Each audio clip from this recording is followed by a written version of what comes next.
할렐루야. 제가 지금으로부터 22년 전에 이곳 필리핀에서 제 사역지로 알고 선교사로 사역을 했던 사람입니다. 한인 선교 50주년을 맞이해서 우리 선교사님들이 뜻깊은 선교 대회를 시작하면서 제가 또 선교사 출신이고 또 함께 했으면 좋겠다라고 하는 청함을 받고 부족하지만 기쁨으로 이 자리에 왔습니다. 우리 존경하는 여상일 목사님이나 또 이교성 목사님을 비롯해서 우리 많은 동료 선교사님들, 선후배 선교사님들 22년 만에 오니까 검은 머리들이 하얗게 변했고 풍성했던 머리들이 많이 빠지고 또 사모님들 중에 허리가 굽고 참 세월의 유수함을 느꼈는데, 그럼에도 불구하고 우리 성령께서 우리와 함께 하심으로 말미암아 우리에게 맡겨주신 우리의 몫을 감당하느라고 수고하신 우리 선교사님들에게 우리 성령의 위로와 격려와 회복의 은혜가 있기를 주의 이름으로 축원합니다. 저는 광주에서 목회를 하는데 제 교회 지역에 본촌 산단이라고 하는 산업단지가 있습니다. 친환경으로 산업단지가 조성이 되었는데요, 여기에 KTNG 호남 본부 사무실이 있습니다. KTNG는 한국 담배 인삼 공사를 세계화하기 위해서 영어로 그 이니셜을 따가지고 코리아 타바코 앤 진생이라고 하는 KTNG로 바꿨어요. 학교마다 교훈이 있는 것처럼 회사에도 사원이 있는데 이 한국 담배 인삼 공사 KTNG의 사원이 뭐냐? 담배 피워 버린 몸 인삼 먹고 해보고자. 오늘 여러분 필리핀 최현장에서 악한 영들과 맞서 싸우시고 필리핀의 잘못된 문화와 전통에 맞서서 싸우시고 생명을 걸고 온 가족과 함께 복음을 사수하고 하나님의 나라를 확장하는 일에 수고하는 여러분들, 이번 희년 선교대회를 통해서 지치고 힘든 여러분의 마음과 사역이 회복이 되고 성령의 위로하심이 함께 하시길 다시 한번 주의 이름으로 축복합니다. 오늘 본문의 말씀에 보면은 내가 능력 주시는 자 안에서 모든 것을 할 수 있느니라.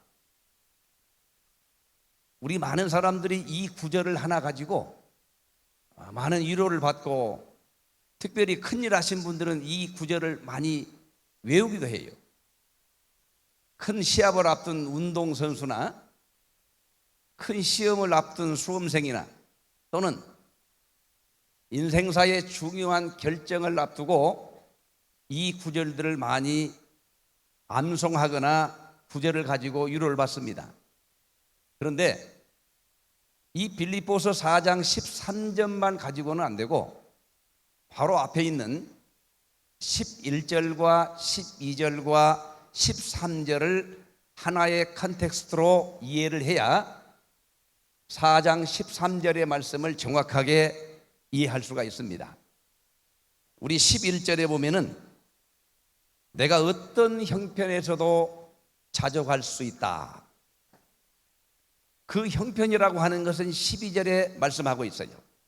오늘 본문 12절 한번 띄워주세요. 12절에 보면은 내가 비천에 처할 줄도 알고 풍부에 처할 줄도 알라. 모든 일 곧 배부름과 배고픔과 풍부와 궁핍에도 처할 줄 아는 일체의 비결을 배웠노라. 그러니까 여기 보면은 비천에 처할 줄도 알고 반대로 풍부에 처할 줄도 알고 배부름에 처할 줄도 알고 배고픔에 처할 때도 있고 풍부할 때도 있고 궁핍할 때도 있고, 우리가 인생을 살다 보면은 오를 때도 있고 내릴 때도 있고, 이런 상황에서도 자족할 수 있는 일체의 비결을 받았는데 이 어떤 형편에서도 자족할 수 있는 일체의 비결을 주신 분이 누구냐? 그게 13절의 말씀이에요. 내게 자족할 수 있는 능력을 주신 분이 바로 예수 그리스도인 줄로 믿습니다. 그러니까 오늘 여러분 선교사님들 현지에서 사역을 하면서 교단이 어디에 속한지, 여러분을 후원하는 주 후원교회가 얼마나 영향이 있는지, 또는 여러분이 어느 지역에서 사역을 하시는지, 또는 어떤 사역과 프로젝트를 가지고 일하고 계시는지, 다 선교사님들이 형편과 처지가 다르지만 오늘 바울이 말한 이 말씀처럼 어떤 형편에 있더라도 자족할 수 있는 일체의 비결, 바로 여러분을 자족하게 하는 예수 그리스도의 능력이 여러분 가운데 임하시기를 축복합니다. 오늘 이 말씀을 하고 있는 바울은 다소에 태어나면서 유복한 집안에 살았습니다. 아버지 후광으로 좋은 교육을 어려서부터 받았고 모태신앙으로 유대교가 되어서 더 깊은 학문을 하기 위해서 예루살렘에 유학을 갔습니다. 당대 최고의 율법학자 중에 하나인 가말리엘에게서 사사를 받고 71명으로 구성된 유대 최고의 결정기관인 사내들인 공회에 가장 젊은 나이로 회원이 됐습니다. 그러니까 바울은 예수님을 만나기 전까지는 최고의 위치에서 최고의 삶을 살았던 사람입니다. 그러나 그가 예수님을 만난 이후에 복음 때문에 가장 낮은 자리로 처하게 됐어요. 고린도후서에 보면은 그가 복음 때문에 당한 고난이 얼마나 깊었는지 쭉 기록이 되고 있어요. 그는 이단의 괴수라는 소리를 들었습니다. 그는 태어나서는 안 될 정도로 얼마나 많은 사람들에게 핍박과 비난과 그리고 폭력을 당했습니까? 이게 바울의 인생은 가장 높은 곳에 처할 때도 있었고 가장 낮은 곳에 처할 수도 있었고, 지금 빌립보서를 기록하고 있는 이 순간에는 로마의 차디찬 감옥 바닥에서 빌립보 성도들을 향하여 기뻐하라는 메시지를 전하고 있는 상황입니다. 그래서 바울이 말했어요. 나는 비천에 처하기도 하고 풍부에 처하기도 하고 배고픔에 처하기도 하고 배부름에 처하기도 하고 오를 때도 있었고 내릴 때도 있었고 무엇인가 잘 될 때도 있었고 막힐 때도 있었고 성공하여 사람들의 찬사와 칭찬과 박수를 받을 때도 있었고 반대로 그렇지 못하고 욕을 먹고 핍박을 당하고 비난을 당할 때도 있었으나 그 형편에 좌지우지하지 아니하고 그 모든 것들을 넉넉히 이길 수 있는, 잘 나갈 때 교만하지 아니하고 낮아질 때 비굴하지 아니하는, 자족할 수 있는 그 능력을 주신 분이 예수 그리스도, 그분 안에서 내가 참다운 능력을 얻었느니라, 이렇게 바울이 고백을 하고 있습니다. 바라기는 바울을 어떤 형편에서도 자족하게 만드신 그 예수 그리스도의 능력이 오늘 이 자리에 참석한 우리 선교사님들, 그리고 참석하지 못했지만 지금도 여전하게 주의 나라와 의를 위해 수고하는 우리 필리핀 선교사님뿐만 아니라 전 세계에 흩어져 있는 모든 선교사님들에게 임하시기를 주님의 이름으로 축복합니다. 그렇다면 어떤 형편이든지 자족하면 어떤 은혜가 임할까? 대표적인 분이 하박국 선지자입니다. 하박국 선지자는 얼마 지나지 않아서 바벨론이 유다를 멸망시킬 것을 잘 알았습니다. 그 소식을 듣고 창자가 끊어진다고 고백했어요. 그걸 하나님 앞에 의문을 나타냈습니다. 주여, 왜 할례도 받지 않는 저 바벨론 사람을 통하여 우리를 심판하려고 하십니까?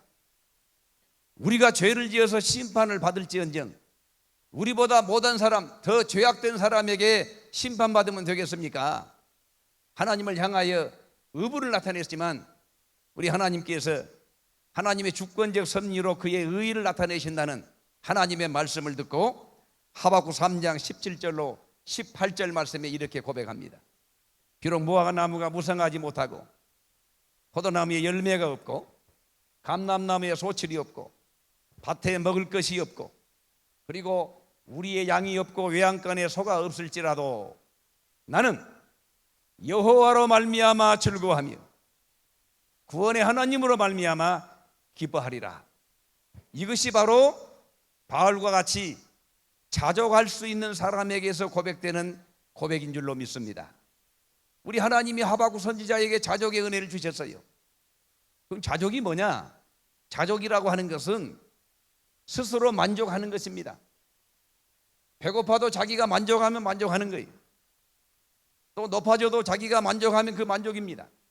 그러니까 높아질 때도 낮아질 때도 오른쪽으로 갈 때도 왼쪽으로 갈 때도 먹을 것이 있을 때도 없을 때도 내 사역이 잘 되기나 또는 막힐 때도 어떤 형편에서도 만족할 수 있는 것이 바로 자족이다.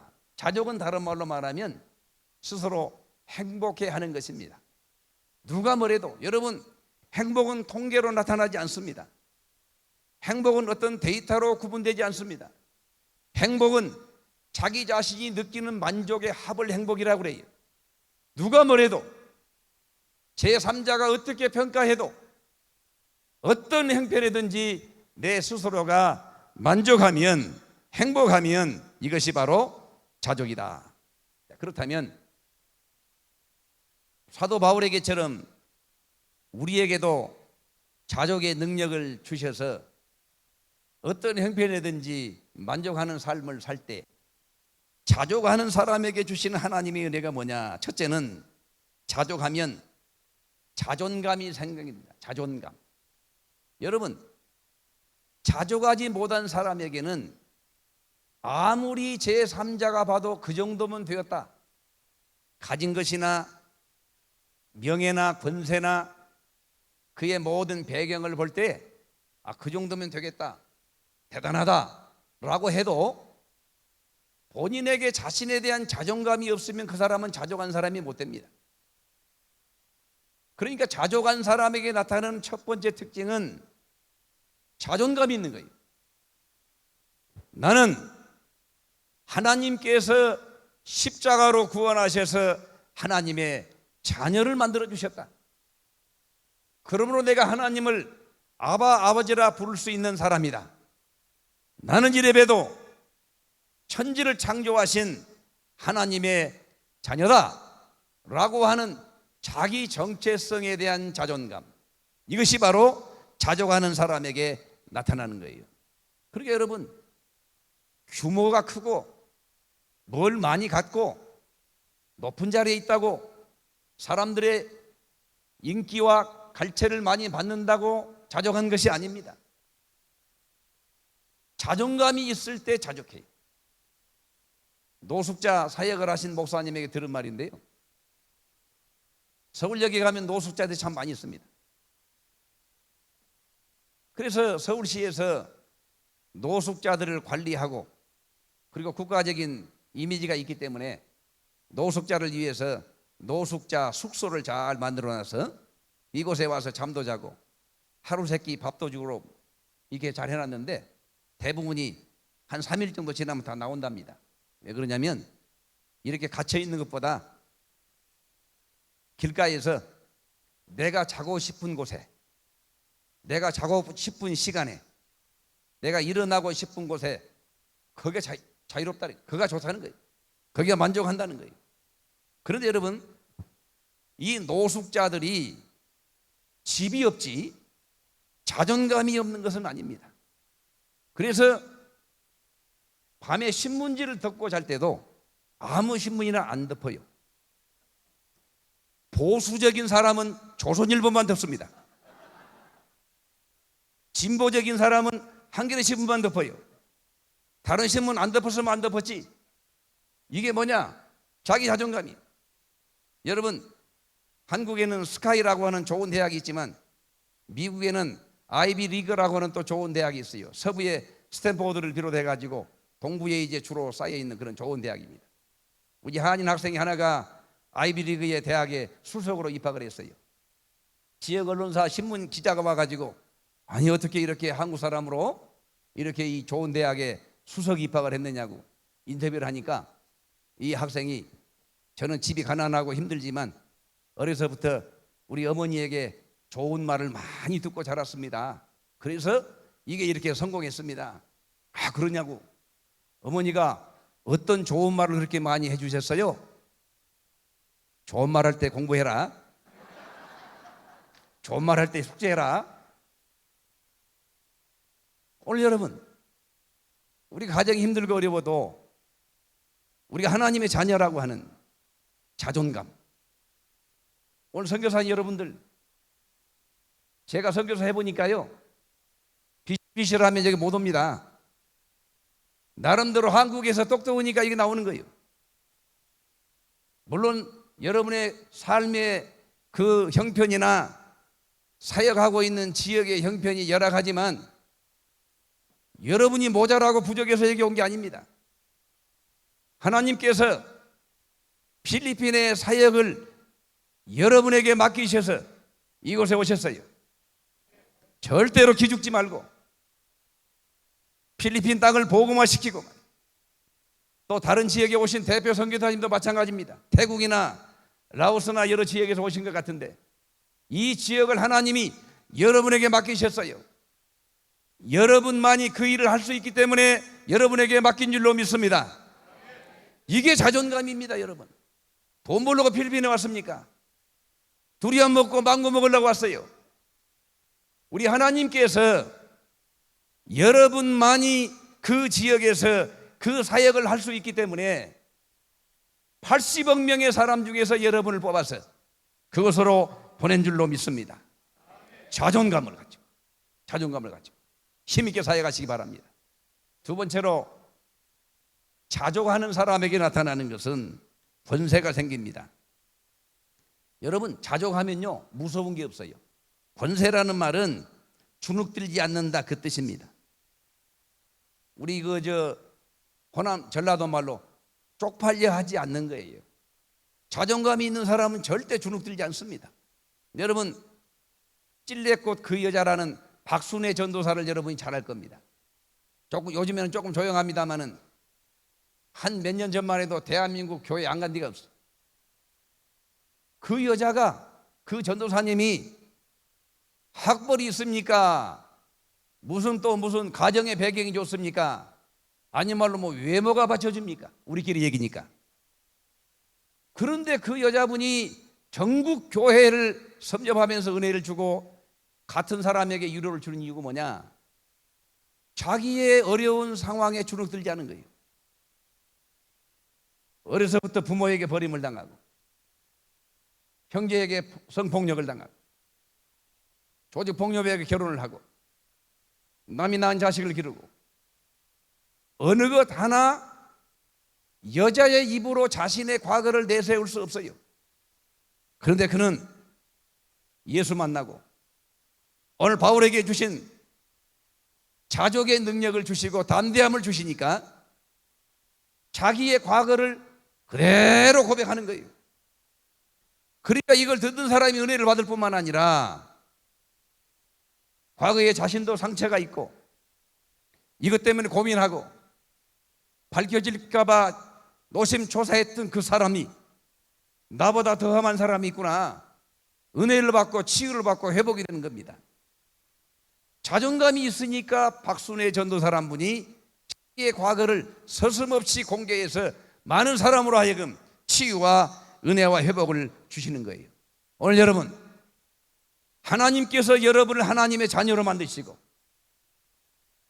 아무나 할 수 없는 건 해병대만이 아닙니다. 선교사도 아무나 할 수 없어요. 여러분을 선교사로 부르셔서 이곳에 보내주셔서 사역하게 하셨으니 여러분 주눅들지 말고 하늘에 하나님이 주신 권세를 가지고 힘있게 사역하시기를 축원합니다. 목포에 생선장사하는 집사님이 있었어요. 지금은 이제 발전해 가지고 냉동차가 있었으나 과거에는 냉동차가 없었어요. 그래서 특별히 여름철에는 생선을 받아 가지고 얼음을 잔뜩 채워서 이제 실어 달았어요. 근데 이 생선이라고 하는 것은 맛도 맛이지만 신선도가 가장 귀한 겁니다. 신선도가 떨어지면 누가 생선을 사질 않아요. 그래서 빨리 받아 가지고 얼음을 채워서 빨리 갖다 주는 게 생선 장사의 성공의 비결입니다. 그래서 이 집사님은 아침 일찍 가가지고 생선을 받았어. 이제 봄, 가을에는 갈치를 받고 또 여름, 겨울에는 동태를 받아가지고 여러 지역에 가면서 팔아요. 그 생선 장수들은 위에다가 스피커를 달아요. 오늘 여러분 한국에서 많이 해봤지요? 때가 왔어요, 동태가 10마리에 10,000원 뭐 이런 게 있잖아요. 왜? 이렇게 장사를 하는데 신선도가 우선이기 때문에 생선을 싣고 이제 팔아야 될 곳으로 열심히 달려가는데 갑자기 뒤에서 교통경찰차가 찾아오면서 생선차 오른쪽으로 딱 세워서 이제 이 재수가 없구만. 경찰이 와가지고 인사 수고하십니다. 면허증 달라고. 속도 위반. 그러니까 이제 이 생선장사 집사님이 이 면허증 띄면 이게 큰일 나니까 좀 봐달라고. 나 이걸로 먹고 산다고.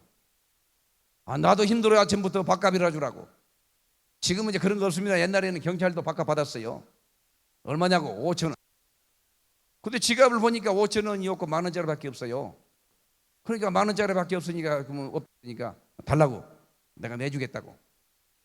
10,000원을 받고 경찰이 자기 지갑을 보니까 자기도 5,000원이 없어. 내줄 돈이 없어요. 그래가지고 앞에 있는 자기 경찰차를 타고는 가버린 거예요. 그러니까 이 생선장사 집사님이 너무 화가 나가지고 저 경찰을 가만두면 안 되겠다 하고는 경찰차를 따라가면서 자기도 스피커가 있잖아요. 경찰차 오른쪽으로. 우리 경찰차가 이게 자기 경찰 인생에 이런 사람은 처음 봤거든요.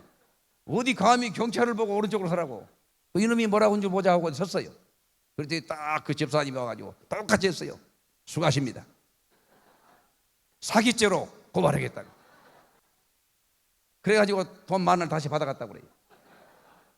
여러분, 운전자에게 호랑이는 저승사자는 경찰인데 좋을 게 뭐 있습니까? 우리가 자족하면은 하나님께서 우리에게 주신 은혜가 있으면 권세가 있어요. 충청도 며느리가 있었습니다. 근데 이 충청도 며느리는 너무 이 자존감이 많고 그래가지고 시어머니를 안 알아요. 뭐 시어머니를 보면 좀 무서움이 있고 좀 이게 자세를 바로잡은 게 있어야 되는데 시어머니인지 자기 뭐 저 누나인지 아무것도 모를 정도로. 그래서 한 번은 이 며느리가 시아버지가 고등어 구이를 좋아한다고 그래가지고 프라이팬에 넣고 고등어를 굽고 있어요. 근데 시어머니가 보니까 고등어가 다 타고 있어. 빨리 뒤집어야 되는데 안 뒤집어. 그러니까 시어머니가 야 고등어 탄다 뒤집어라. 그러니까 이 며느리가 냅두유 뜨거우면 지가 뒤집겠지요. 여러분 이 며느리는 시어머니도 없고 아무것도 없어요. 자기 그냥 나름대로 사는 거예요. 이게 뭐냐? 나름대로 자기 생활을 사는 코스예요. 저는 우리 교회 앞에 목욕탕이 있습니다. 사우나탕이 있어요. 보통 목사님들은 그 사우나 자기 동네 앞에 안 갑니다. 왜냐하면 교인들 만나면 어쨌든 간에 좀 찝찝하잖아요. 저 멀리 가는데 나는 우리 동네 앞에 가요. 그러면 이제 우리 동네 뭐 저 집사님도 들어오고 또 동네 저 아저씨도 들어오고 막 들어와요. 저는 머리를 항상 그 사우나탕에 깎는데 이발사가 제가 가면은 머리부터 봐요. 깎을 때가 됐는지. 구두 닦는 사람들은 들어가면 구두부터 보고.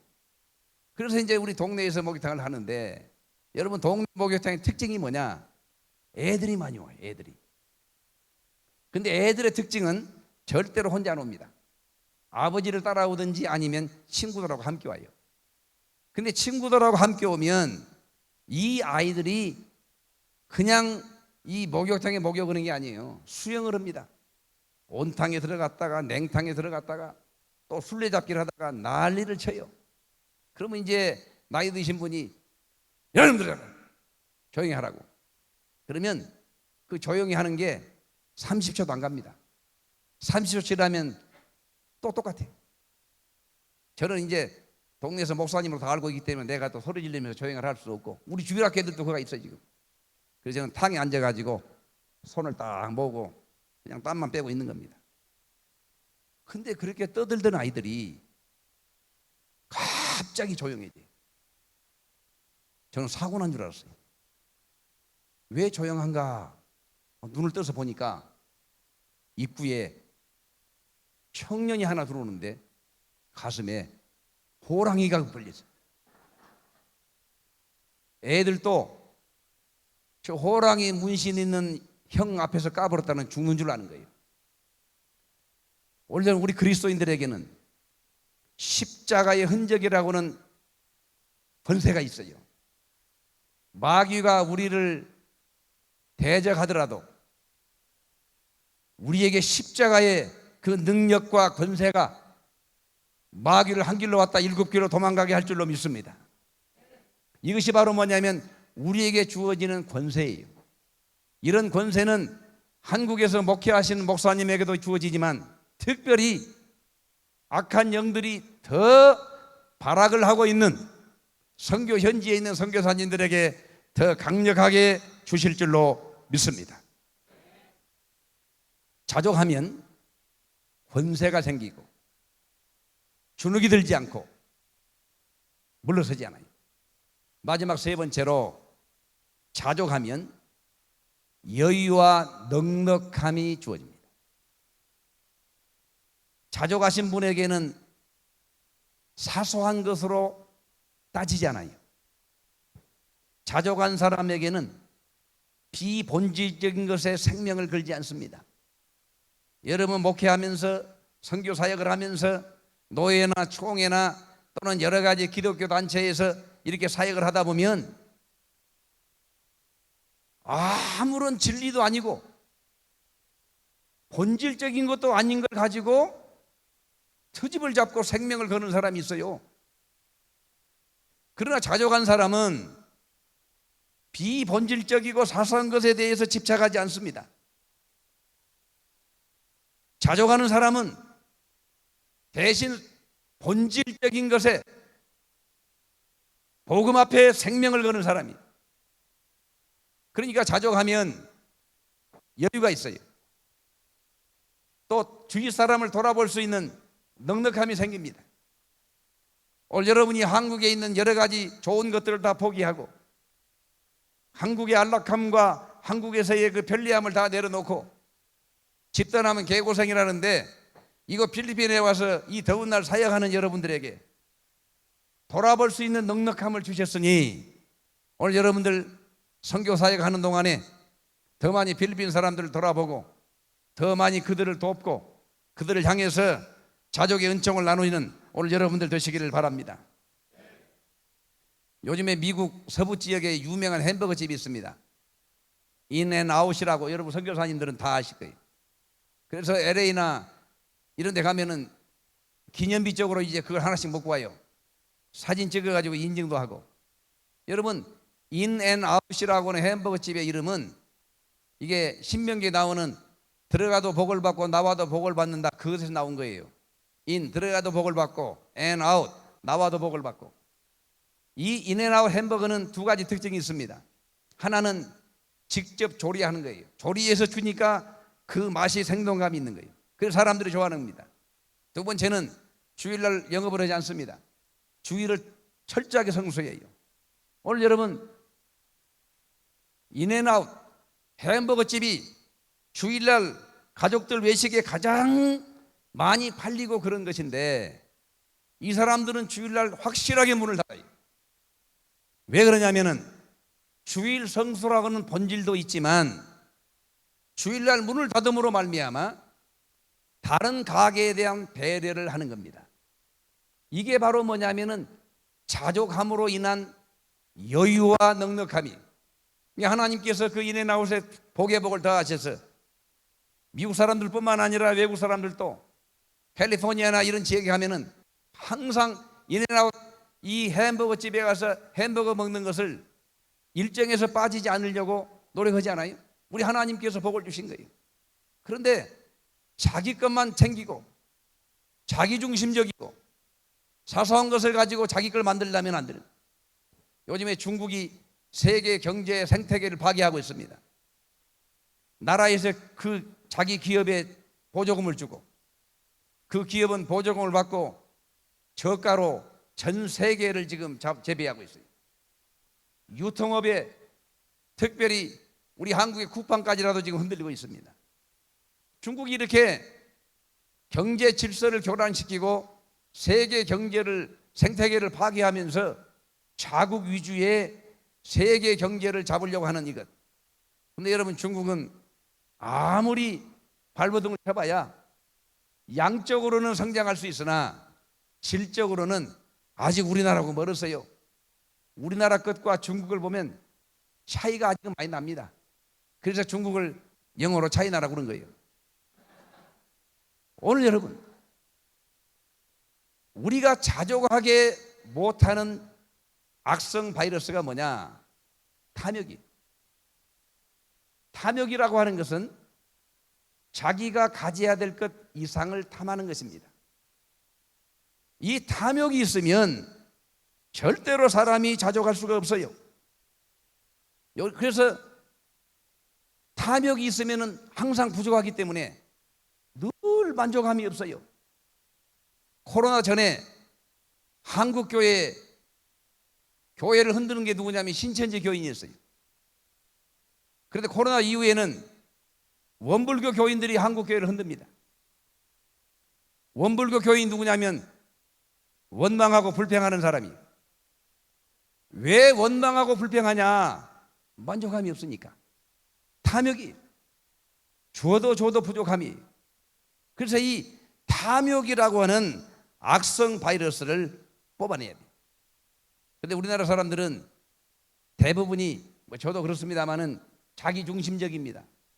왜 그러냐면은 전쟁도 많았고 식민 지배도 받고 그리고 가난과 여러 가지 어려운 사정으로 인해 가지고 겹쳐서 우리 한국 사람들이 좀 여유롭고 넉넉하고 남을 돌보는 것보다 늘 자기중심적이에요.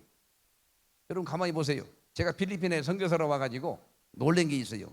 물건을 샀는데 이 사람들은 돈을 어떻게 주냐면 이렇게 주잖아요. 거스름 돈을 줄 때 이렇게 줘요. 그죠? 미국에 유학 가서 미국에서 보니까 미국 사람들도 잔금은 이렇게 줘요. 손님들 앞에 주는 거예요. 근데 우리나라 사람만 손가락에 꽉 잡고는 자기 쪽으로 세요. 자기 쪽으로. 네, 자기 쪽으로 이게 숫자를 헤아리는 거예요. 과일도 마찬가지. 필리핀에 와가지고 우리 현지 교인 집에 초청을 받아가지고 갔는데 망고를 깎아주는데 필리핀 사람들 망고를 앞으로 깎아요. 그래 안 그래요? 우리나라 사람 어떻게 깎아요? 자기 쪽으로 깎아. 껍질이라도 자기가 만들겠다 이 말이에요. 이게 다 이게 뭐냐? 문화인데 우리 한국 사람은 특별히 자기 중심이. 새치기도 잘하고 새치기를 잘하니까 그나마 쇼트트랙에서 우승하는 겁니다. 어려서부터 끼어들기 좋아하니까. 쇼트트랙은 잘 끼어들어야 되거든요. 그러니까 우리가 그리스도 안에서 자족의 능력을 받으면 이제는 내 중심에서 타자 중심으로 우리 예수 그리스도께서 다 있는 사람을 위해서 생명을 내놓는 것처럼 우리 하나님께서 우리를 위해서 독생자를 내어주신 것처럼 이제 우리가 선교 사역하면서 비록 우리에게 가진 것은 부족하고 연약하지만 우리가 다른 사람을 돌아보면서 나눠줄 수 있는 그런 우리 성도들, 우리 선교사님들이 되시길 바랍니다. 우리 아미시 공동체라고 여러분이 아실 겁니다. 아미시 공동체. 이 아미시 공동체는 17세기 후반에 스위스에 있는 제세례파를 중심으로 형성된 공동체입니다. 근데 이제 유럽의 종교개혁 이후에 개신교회, 개혁교회로부터도 제세례파는 이단 시비를 받고 신앙생활을 할 수가 없어서 할 수 없이 스위스를 떠나서 미국으로 이제 이민을 오게 돼요. 여러 지역에서 흩어졌지만 이 펜실베니아에 있는 지역에 랭커스티시라고 하는데, 여러분이 아마 가신 분 알 거예요. 제가 아들이 필라델피아에 있는 웨스트민스터 신학교에서 지금 석박사 과정을 하고 있기 때문에 제가 가끔 가서 이제 보면은 이 랭커시티에 가면은 아미시 공동체가 있어요. 이 아미시 공동체는 지금도 17세기의 삶을 고집합니다. 외부와 담을 쌓고 지금도 소와 쟁기를 가지고 농사를 지어요. 비를 쓰지 아니하고 퇴비를 가지고 있습니다. 지금도 이제 전기를 잘 쓰지 않아요. 그렇게 17세기의 삶을 살면서 이들이 자기들의 신앙을 고수하는데, 특별히 마을 입구에 가면은 큰 교회당이 있어요. 평일날에는 이것을 학교로 씁니다. 아미시 공동체에는 학교가 초등학교 5학년까지 밖에 없어요. 중학교도 없고 고등학교도 없습니다. 거기서 공부하는 과목은 3가지입니다. 성경과 자기 나라 국어, 그리고 산수를 배워요. 그런데 그 학교에 가보니까 그 학교에 교훈이 있어요. 교훈이 뭐냐면 대문자로 조이, J-O-Y입니다. 조이의 J가 뭐냐? Jesus first, 예수님이 가장 먼저. O, others next, 이웃이 다음. Y, yourself is last, 네가 마지막이다. 오늘 여러분, 이 조이라고 하는 이니셜, 예수님이 먼저, 그리고 다른 사람이 다음, 내가 제일 마지막, 이게 아미시 공동체의 아이들에게 가르치는 교훈이. 그들은 산수만 하기 때문에 방정식도 모릅니다. 그들은 중학교가 없기 때문에 깊은 어떤 영어의 문법이나 또는 세계사를 알지 못해요.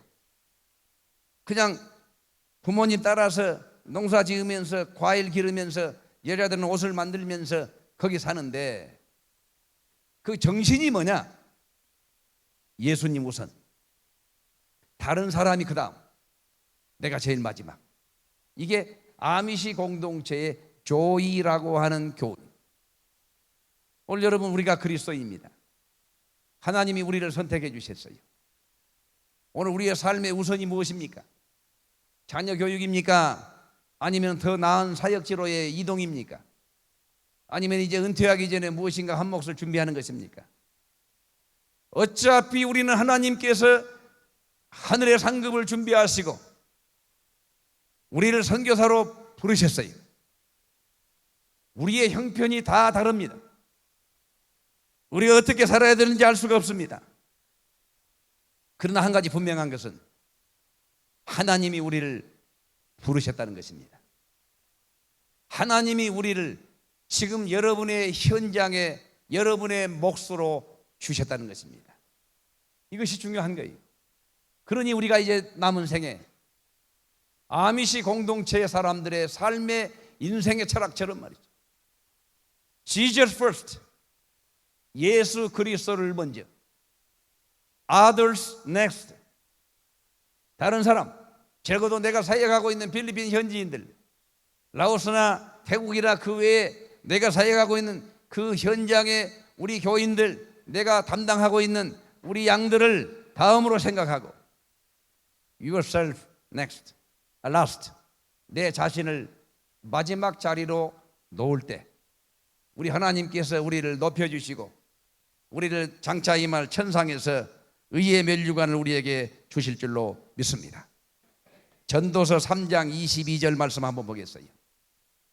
나는 사람이 자기 일에 즐거워하는 것보다 더 나은 것이 없음을 보았나니. 자기 일에 즐거워하는 것보다 더 나은 게 없어요, 여러분. 자기 옷을 입어야 됩니다. 다윗이 골리앗을 맞서 싸우러 갔을 때에 사울 왕이 미안하니까 자기 갑옷을 줬잖아요. 다윗이 입어보더니 아니에요. 이건 사울이 입어야 될 옷이지 나에겐 너무 커요, 부담스러워요. 벗어버렸잖아요. 물맷돌 가지고 만군의 여호와의 이름으로 나가 승리했던 것처럼 오늘 이 말씀, 자기 일에 즐거워하는 것, 좀 띄워주세요. 성경 구절. 자기 일에 즐거워한다는 말은 오늘 말씀으로 적용하면 자기 일에 자족하는 것입니다. 지금 하고 있는 일에 만족하는 것보다 더 나은 것이 어디 있어요? 왜 그러냐면 이는 그것이 그의 몫이기 때문이에요.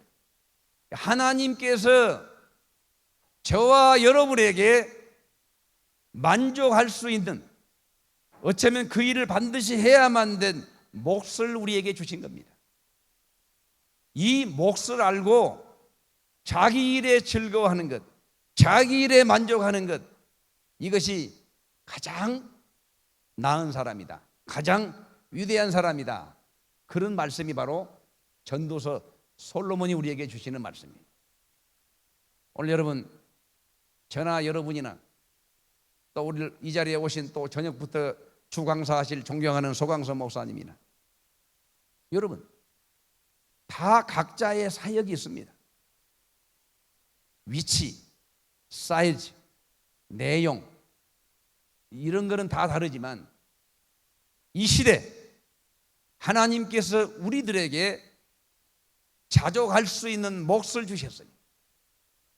이 몫에 감사하고 이 몫에 자족하면 우리 하나님께서 장차 이 말 천상의 시온성에서 천사들의 마중과 함께 여러분의 삶을 평가하시고 바울이 고백한 것처럼 의의 면류관을 주실 줄로 믿습니다. 우리 찬송합시다. 249장 우리 찬송하고 한번 기도하고 마치겠습니다.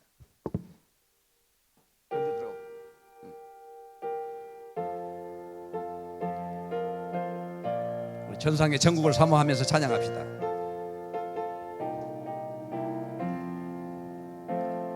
주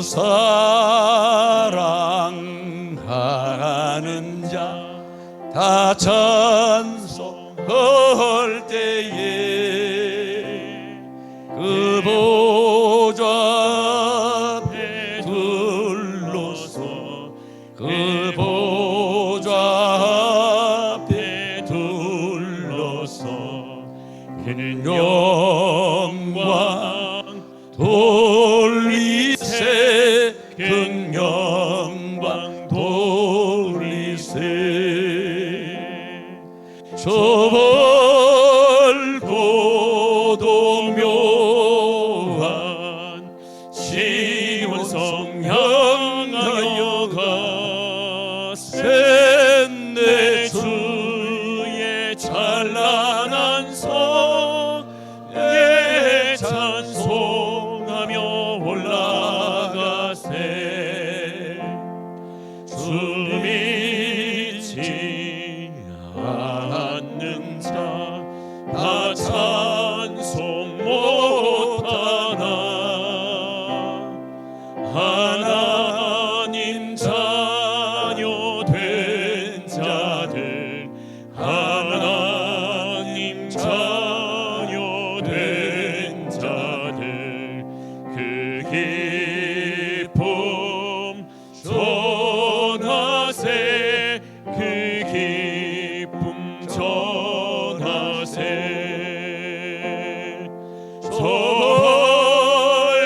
좁을고도 묘한 시온성 향하여 가세 내 주의 찬란한 성에 찬송하며 올라가세 저는 황금길 나 올라갈 때에 시온성 언덕 위에서 시온성 언덕 위에서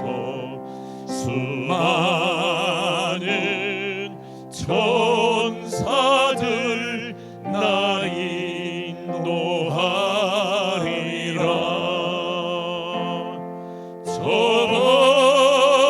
좁을고도 묘한 시온성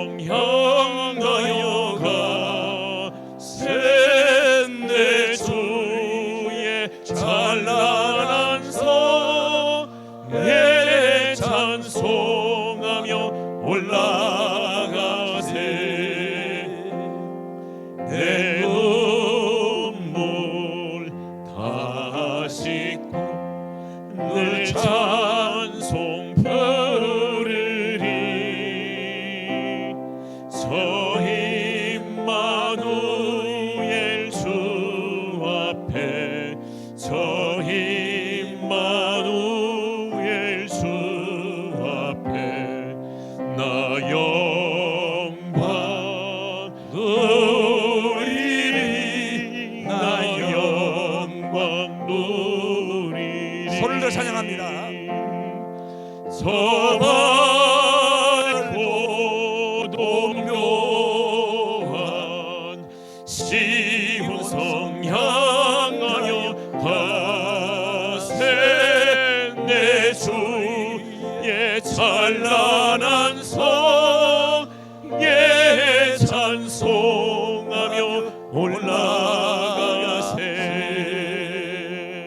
우리 다 같이 눈을 감고 한번 기도하겠습니다.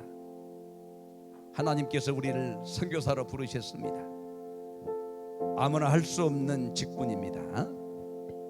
우리 한국의 모든 것을 내려놓고 필리핀에 와서 또 우리 자녀들과 함께 남몰래 흐르는 눈물이 있었사옵고, 경제적인 문제 때문에 고통당한 적이 있었고, 현지인들이 오해해가지고 누명을 쓸 때도 있었고, 사역을 하는 중에 막힌 것이 있었사온데, 주여 어떤 형편에서도 자족할 수 있는 능력을 허락하여 주셔서 맡겨주신 직을 감당하게 하시되, 이곳에 뜰렸던 눈물과 땀과 열정이 장차 이말날 천상의 시온성에 주의 영광을 받는 사람 되게 하여 주시옵소서. 우리 주여 세 번 부르고 2분 동안 합심하여 기도하겠습니다. 주여, 주여, 주여. 우리 아버지 하나님 감사합니다. 오늘 우리 선교사님들 하나님께서 선교사로 불러주셔서 오늘 필리핀 현장에 보내주셔서 각자의 지역과 처지와 형편대로 사역을 감당케 하여 주시니 감사합니다. 우리 하나님께서 이렇게 맡겨주셨고 아버지 하나님이 몫으로 주셨사오니 하나님 아버지 주어진 일에 충성하게 하여 주시되, 사역을 감당함에 있어서 눈물이 있어서없고 땀과 열정과 고난들이 있어서없고 경제적인 문제에 어려움이 있었고 건강의 문제가 있었고 자녀의 문제가 있었고 가정의 문제가 있었사온데, 아버지 하나님 그때마다 우리 하나님 힘과 능을 더하여 주셔서 어떤 형편에서든지 자족하게 하여 주시니 감사합니다. 바울에게 주신 능력을 허락하여 주셔서 권세를 갖게 하시고 자존감을 갖게 하시고 여유와 넉넉함을 갖게 하여 주셔서 주여 맡겨주신 사역 잘 감당하다가 주의 나라 갈 때까지 아버지 하나님 의의 멸류관 받아 누리는 저희들 되게 하시고 천상의 천국의 시온성을 나가며 나가는 우리의 심령들 되게 하여 주시옵시고, 아버지 하나님 오늘부터 시작되는 모든 시간 우리의 선교대회를 통해서 우리 선고님 우리의 선교사 회복의 은혜와 능력을 허락하여 주시옵소서. 성령의 능력이 우리 가운데 충만하게 하여 주시옵소서. 도와주시고 인도하여 주시옵소서. 전능하신 하나님 아버지 감사합니다.